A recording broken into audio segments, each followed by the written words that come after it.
So about a year and a half ago now, I posted a concert review after I caught the stadium tour. And my original idea was subsequently, after each concert I went to, I would do the same. And like 4 concerts later, it kind of got away from me and ended up just scrapping the idea entirely. I've been kind of wanting to get back into like video making, and just haven't had the time, and also lack of ideas for content. So I'm gonna do what I do best and dive into Reddit. And I figure, maybe this will start some cool discussion or like bring out some stories or something. I don't know, we'll see. It might be fun. There's one way to find out. What's a band that you feel you should like but just doesn't click with you? There's a few, I think. The biggest one for me is probably Rush. I'm usually huge on 3-piece bands that make a ton of noise. Like, the musicianship is top notch. I mean, Neil Peart is easily one of the single greatest drummers to ever be out there drumming. I think, like, musically, like, I don't know, just, I never went deep with them. Never, I don't know, just didn't hit for me the same. Favorite slow-paced songs by a band that provide a contrast to their usual harder rock style. I notice it a lot in bands that kind of came out in the 90s, like early 2000s, and like some of their recent albums, they're just branching off doing whatever kind of ballady stuff they want. Some of the late stage Disturbed stuff has been okay. I think Sound of Silence is the first one, at least the one, where everyone was just kind of like, oh shit, this is the band that did Down with the Sickness. That's damn cool. A lot of people shit on that cover. I like it a lot, actually. It's really cool live. A frontman that blew your mind during a live show. So, a few years ago, I came across the 4K remaster of INXS's show at Wembley from '91. By the way, fantastic remaster. But I had just kind of been familiar with INXS. Not, like, huge into them or anything. And honestly, like the albums don't do INXS justice. Michael Hutchence was on another level. And this show is about a 2-hour clinic in stage presence. Michael Hutchence was absolutely top notch. Best, most mid, and worst shows you've been to. Oh boy. It's hard for me to pinpoint a best, but I think one of like the like single most memorable ones for me was my first college spring break.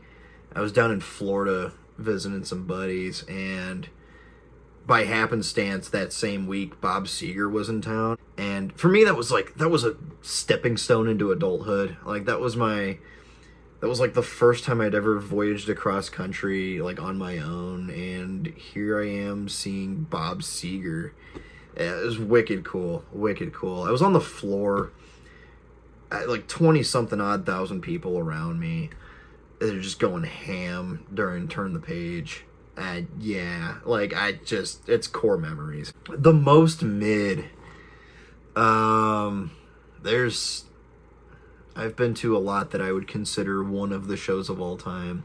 I saw, last year, twice, there was 2 occasions. Last year I won tickets to, Puddle of Mud, and like decent substance to the set list. This was just shortly after the stadium tour too. So we're going from like Def Leppard and Poison and Motley Crue to Puddle of Mud within a week. The venue was a semi-professional ballpark concourse, not the field itself, but on the concourse. And they had Wes Scantlin's mic turned way down. Like, I don't know what was going on with the mixing. So that was kind of underwhelming. But, like, overall, like, the songs were fun, and I can't complain. The tickets were free. Last year, I also won tickets to Gemini Syndrome, who, like, I like Gemini Syndrome. I think that's solid. They're solid. They're kind of, I don't know a lot about them, low-key. But, like, musically, they were solid. Their guitarist is Meigs Rascone from Coal Chamber. He's fun to watch. But outside of that, it was a weeknight. I think it was, like, a Wednesday or Thursday. And so the venue was dead. There was a band that opened for them. I guess was a co-headliner, because they actually played longer than Gemini Syndrome, who headlined. And I thought they were just okay. It wasn't really my style. For most of Gemini's set, the bass player was kind of like in front of me, just like it was like the ending of like every vampire cartoon ever, where the vampire is like exposed to sunlight and you're like, oh no, woe is me.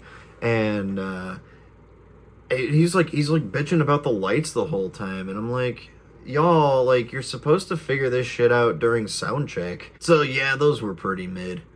The worst show, yeah. Usually when these threads come up, the top answer I see is Bob Dylan, and I can kind of attest to that. Yeah, when I saw Bob Dylan, he didn't play anything that anyone knew, and kind of just gargled the words. It's still Bob Dylan, one of, if not the single most influential singer-songwriter ever, but substantially, yeah. Do album covers and art mean anything anymore in today's streaming services way of getting your music? Yes, but not in the same way that it did. Well, I guess like vinyl is a thing, but I notice it a lot in like a dynamic art form, and like, and what I'm getting at is like YouTube thumbnails and YouTube like videos. Gordon Lightfoot, The Wreck of the Edmund Fitzgerald, great song. I was just introduced to a cover version of it by a band called The Headstones, kind of punk rocky. It's a different take on it. It's interesting. Bands that never reach their potential. There's some good ones here. I think Dokken should have been huge. That 3-album run of Tooth and Nail, Under Lock and Key, and Back for the Attack is nearly perfect. Billy Squier is one that comes up a lot. Rock Me Tonight single-handedly killed his career. He's still around and kicking, but that's definitely the stain of stains.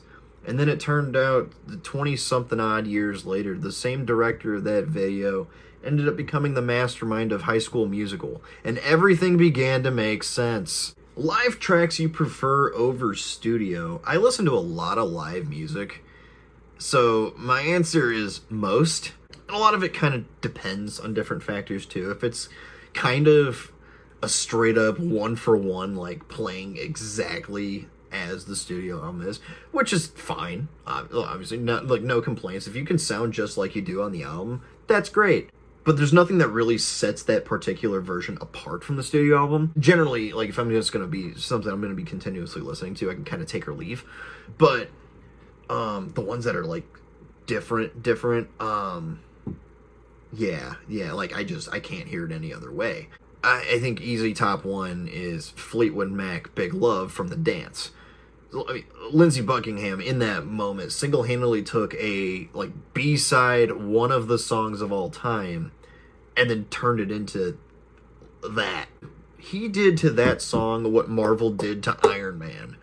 We'll give like an honorable mention to 9 Inch Nails' Sanctified from Tension 2013. That bass line is just fantastic. It's entirely different from the version on Pretty Hate Machine. It's just, and I honestly won't even listen to the original Pretty Hate Machine version at this point. Like, it's that good. What's an overrated song that isn't? So like a song that like is overrated but is actually good. Don't Stop Believin'. I've heard that song so many damn times that I could never hear it again and be just fine. But at the same time, it's almost peak Journey. Steve Perry just on top of his game. It's Steve Perry. But it was ruined in part by High School Musical. And we're back. Who is your "Oh, you probably won't know them" band? For me, probably And You Will Know Us by the Trail of Dead.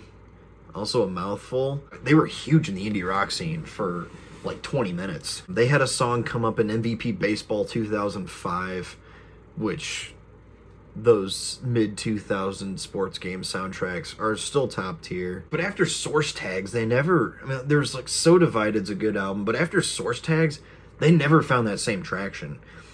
And... which is a crying shame. Worlds Apart is a fantastic album, front to back. And Trail of Dead got really good at giving flow to their albums, where each song flows into the other, but, like, they did it really well. And they were still dropping albums until, I think, just a few years ago. They ended up disbanding somewhat recently, too. I mean, like, within the past year or two, they had to cancel a bunch of tour dates, and because, like, they're operating at a loss. Yeah, that's a shame. That's another one that never reached their potential. Oh yeah, I don't know. Those are just some random thoughts I have, random stories, random fun stuff that I enjoyed sharing. If you have a input into the discussion, drop it down below. That's all I have for now. We'll see you.